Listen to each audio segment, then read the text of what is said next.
À Southport, en Angleterre et dans toutes les villes d'Angleterre, la vapeur est en train de s'inverser. C'est-à-dire que le narratif comme quoi il y a des milices d'extrême droite qui patrouillent dans les rues et qui c'est hyper raciste est en train d'être avalé par les médias, comme on l'a vu, et mitraillé par les médias.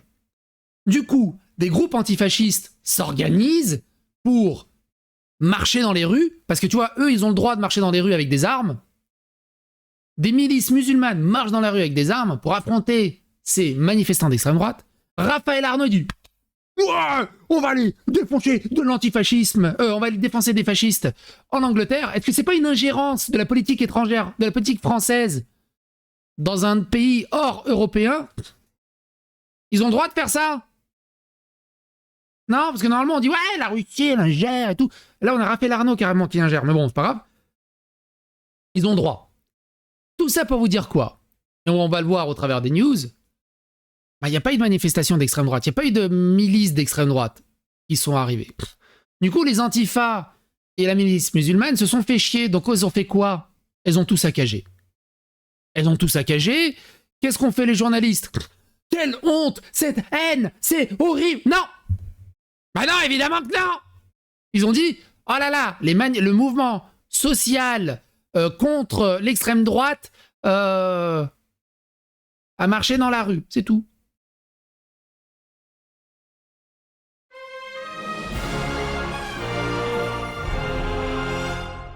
Attention, please. Et regardez ça, le chef de la police des Midlands qui commence son discours par... Ah non, c'est pas lui. C'est après, on va le voir. Donc, ce chef de local de la police de West de Midlands, à côté de Birmingham, qui a visiblement des difficultés à articuler, indique qu'ils n'ont pas envoyé... Et attention, il faut lire doucement. Hein. Qui a visiblement des difficultés, indique que... c'est qu'ils n'ont pas envoyé des policiers dans les quartiers pakistanais où des bandes se réunissaient car ils étaient en contact avec des leaders communautaires. Et les chefs d'entreprise locaux et leur faisaient confiance. Les Blancs n'ont pas eu le droit à ce traitement de faveur. Les autorités anglaises ont toujours joué du communautarisme avec les extra-européens. Les Blancs, eux, ont le droit de fermer leur bouche et d'encaisser. Alors, pour mieux comprendre ce qui s'est passé, un peu comme en France, un peu comme en Allemagne, et en Allemagne, on a fait un énorme article dessus, qui est la ville de Duisbourg. La ville de Duisbourg est devenue très musulmane au travers le temps, et on a retracé 20 ans de la ville, comment la ville est devenue un petit havre de paix multiculturaliste avec le vivre ensemble, à une zone de non-droit où la police n'existe plus. La police patrouille, mais ne va pas partout. Elle ne va pas partout, mais elle est en contact avec les leaders communautaires et avec les chefs d'entreprise locaux. Les chefs d'entreprise locaux, les chefs de gangs locaux, hein, évidemment, du trafic local, pour faire le moins de vagues possible. Et elle leur fait confiance. Normalement, si t'as besoin de faire ça, c'est qu'il y a un problème. On va pas venir dans votre quartier, mais on veut discuter avec votre chef. Alors, vous êtes la police ou c'est eux la police? C'est qui le gouvernement là-dedans? C'est un truc de dingue. Évidemment, ce 2 poids 2 mesures, avec les Blancs, ils le font pas. C'est un truc de dingue. C'est un truc de dingue.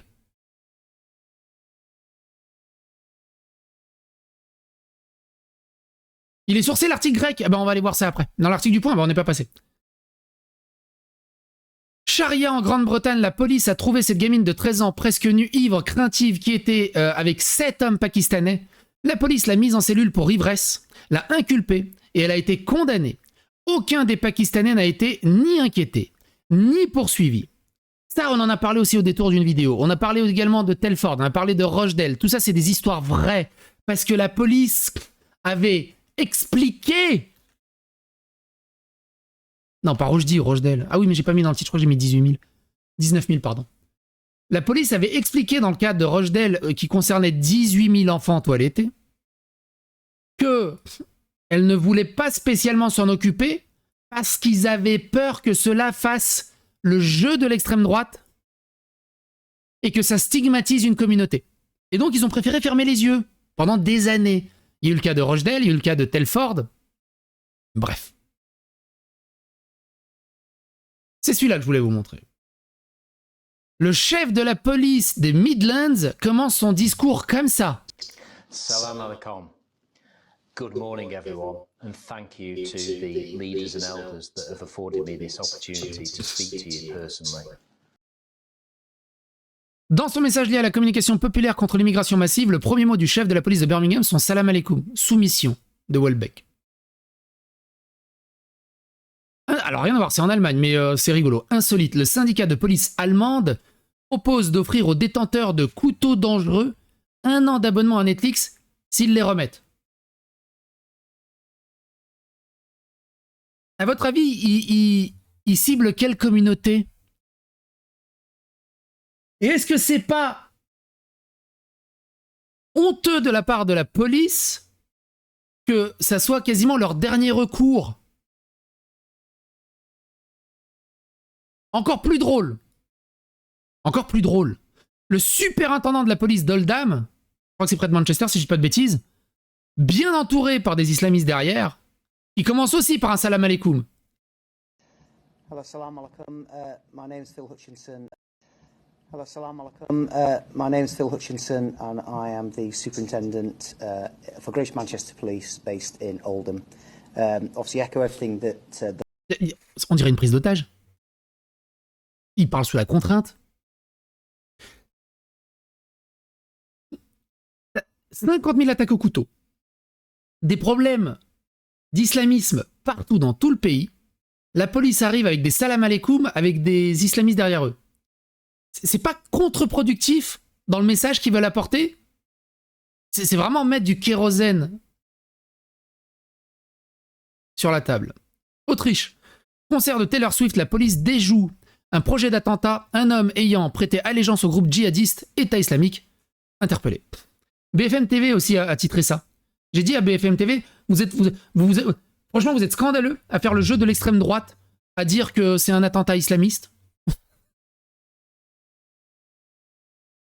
Il n'y a jamais d'attentat bouddhiste, d'attentat pastafariste, d'attentat scientologique, d'attentat... Non.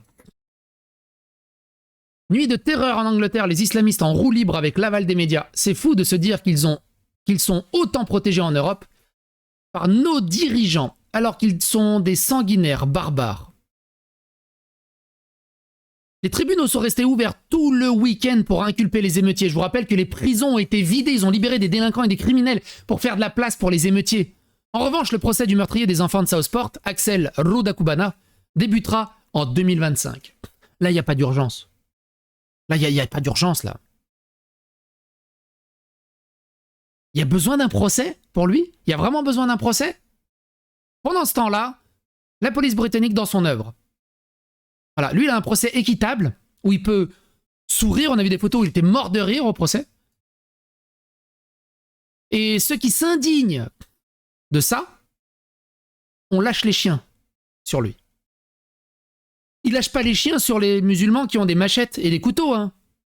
Non, on va les voir gentiment, monsieur, s'il vous plaît, est-ce que vous pouvez laisser vos armes à la mosquée? Ça serait gentil. Là, c'est on veut pas être poignardé. Ah ouais, wou, wou, wou, wou. C'est un truc de dingue. La Grande-Bretagne doit être libérée au bout d'un moment. Bonjour l'Arcom, bonjour Remestre, je sais pas qui c'est. Je sais pas qui c'est. Voici les images de Bolton au Royaume-Uni. Il s'agit d'une démonstration de force des milices islamiques prêtes à en découdre avec les Britanniques de souche qui n'en peuvent plus de l'invasion islamiste du pays. Donc ça, c'est un mouvement social avec une colère légitime, tu vois. Ça, c'est un honteux fascisme d'extrême droite. Vous préférez quelle société? Enfin, je veux dire, juste là, pas les chiens avec les... Pourquoi ils lâchent pas les chiens, là?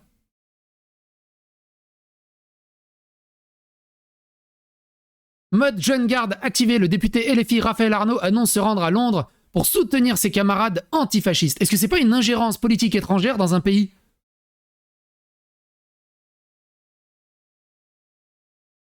Hier à Manchester... Attends, c'est violent. Non, c'est pas violent. Écoutez ça. C'est Raphaël Arnaud qui tweet. Hier à Manchester, un militant d'extrême droite a repéré puis insulté un couple considérant comme musulman. Puis il est parti en courant rechercher une tronçonneuse pour les attaquer avec. Il n'y a plus de mots. C'est Raphaël Arnaud qui dit ça. Évidemment que c'est que du bullshit. Évidemment. Parce que la vraie histoire, déjà, c'est un taille A, on s'en fout. Mais la vraie histoire, elle est où? Elle est un peu plus bas. Je sais plus où elle est. Quelqu'un qui a balancé la vraie histoire. Parce qu'en fait, là, il a coupé le son. Il a coupé le son. Ce qui se passe dans la vraie histoire, c'est que il se fait agresser, il se fait insulter, il se fait menacer avec un couteau, et le Britannique est parti se défendre, en fait. Il est parti chercher quelque chose pour se défendre. Et Raphaël Arnaud récupère ça, détourne les faits, et se victimise. Sheffield ce soir, la rumeur court que les manifestations prévues ce soir n'étaient qu'une feinte, et maintenant il y a un groupe de gauchistes et d'islamistes qui parcourent les rues avec des armes à la chasse aux blancs. Les gens pourront voir la réalité. Alors maintenant c'est nouveau. Ouais, les extrêmes droites, ils ont peur, les fascistes, ils ont eu peur, l'alerte. Tu sais, eux-mêmes, ils ont passé leur temps sur les réseaux sociaux. Oh, il y a des groupes de extrême droite, il y a des groupes de fascistes qui roulent partout, il y a des groupes de fascistes qui roulent partout, il y a des groupes de fascistes qui roulent partout. Alors c'est faux. Ils vont dans la rue. Ah ah, on a gagné. Ils ont eu peur. Ils n'ont pas eu peur, ils n'existent pas. Ils n'existent pas. Vos groupes de ratonnades d'extrême droite fascistes, ils n'existent pas. Un truc de dingue. Laurence Berco-Blacker qui dit « Idiot que vous êtes, plus vous vous montrez faible, plus ils se sentent forts, d'autant qu'ils ont un mot pour vous décrire, Dimi. » Jeremy Calfon, s'en prendre aux avocats, c'est d'une certaine façon s'en prendre aux états de droit. Ils s'en prennent aux avocats qui protègent les migrants, les clandestins, les criminels. D'ailleurs, j'ai rajouté un truc, je crois. Quand l'état de droit protège les criminels et les terroristes, est-ce que c'est vraiment encore un état de droit? Au bout d'un moment, il faut arrêter de déconner. Ça dépend du taux horaire. Plusieurs cas de blancs attaqués et pourchassés par des gangs de musulmans armés, mais toujours pas de condamnation de violence anti-blanc de la part du Premier ministre britannique. Eux, ils ont le droit. Eux, ils ont tous les droits. Les 5 revendications des manifestants patriotiques britanniques. Je ne sais pas si les signataires sont représentatifs. L'expulsion des clandestins et islamistes et étrangers, la fin du 2 poids 2 mesures de la répression policière, lutter contre l'insécurité. C'est quoi la suite? Réorienter l'aide sociale vers la Grande-Bretagne périphérique oubliée au profit des villes multiculturelles. Je pense que ça fera pareil qu'en Angleterre, à Calais, les riverains craignent une situation similaire au Royaume-Uni. C'était une évidence de me rendre ici en tant qu'antifasciste. À quel moment il n'est pas destitué de son rôle politique, lui? Rien que sur cette action, en fait. Un fourgon de police équipé d'une caméra de reconnaissance faciale a été obligé de quitter les lieux sous la pression des manifestants. Je savais pas que c'était une demi-molle. Elle est ouf. Hein. C'est... Ah oui. The Guardian qui dit émeute en Angleterre, comment le two-tier policing est un mythe. Comment la police à 2 vitesses est un mythe et a été répandu. La note de la communauté, c'est plein d'articles du Guardian qui parlent de la police à 2 vitesses.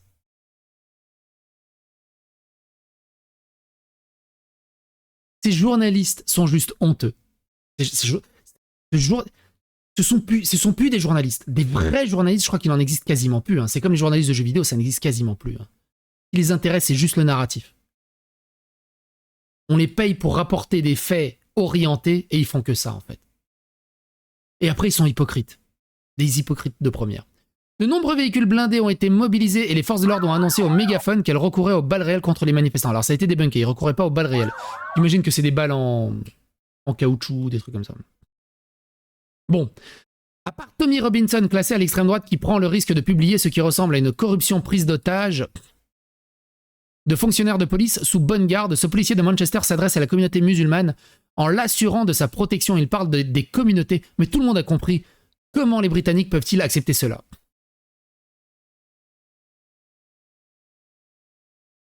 C'est un truc de dingue. Tommy Robinson est l'un des plus grands militants du siècle. Il a mis en lumière le viol commis par les grooming gangs de Telford. Il a sacrifié toute sa vie à la lutte contre l'immigration illégale et l'ingérence du gouvernement. Il est récemment réussi à réunir 100 000 personnes à Londres pour critiquer le gouvernement. Et c'est lui le danger public numéro 1. C'est scandaleux. Il devrait être au gouvernement ou aider la police. Regardez la police. La police britannique frappe les patriotes anglais, c'est insupportable. Bon, le gars, il doit jouer il doit être dans l'équipe de Manchester Mais pourquoi ils font pas ça avec la milice musulmane qu'on a vue là? C'est un truc de dingue ce 2 poids 2 mesures des flics. C'est tellement contre-productif, c'est tellement répugnant. Le Royaume-Uni est une dictature. Le Royaume-Uni peut désormais arrêter des citoyens pour retweet jugés haineux. Tu retweets, tu likes un commentaire sur Facebook, tu peux être jugé. Il y en a, ils se sont retrouvés avec 2 semaines de prison, même plus.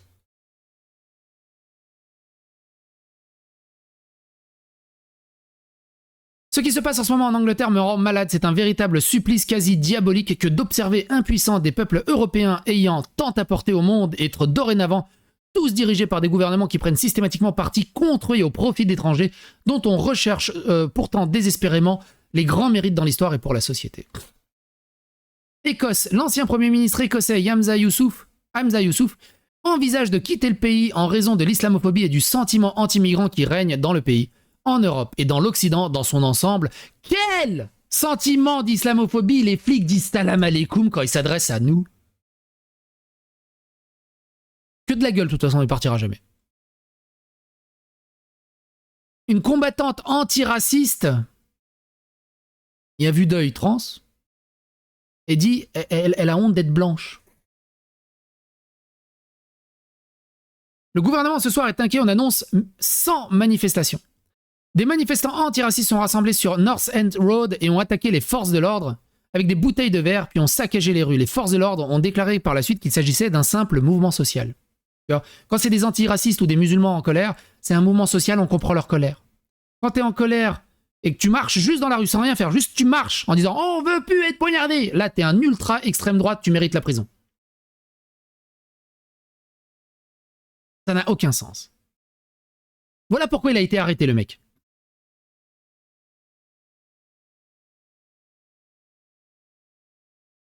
Quelqu'un qui dit les Britanniques is only finished when Jews don't feel safe. Ah oui, les Britanniques en ont marre seulement quand les Juifs ne se sentent pas en sécurité et pas quand les filles britanniques se font groomer, toiletter, violer, poignarder.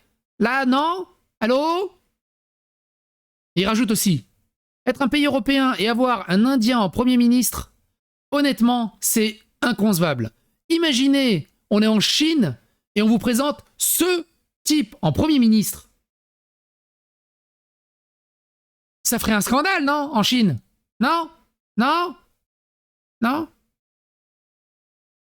Et donc lui, il est en garde à vue. J'ai été doxé et arrêté pour mes tweets. La police m'accuse d'inciter à la violence, de haine raciale. Bienvenue en Angleterre, où les paquis sont autorisés à violer nos enfants. Mais moi, on m'arrête pour dire des choses méchantes en ligne. Pour dire la vérité en ligne.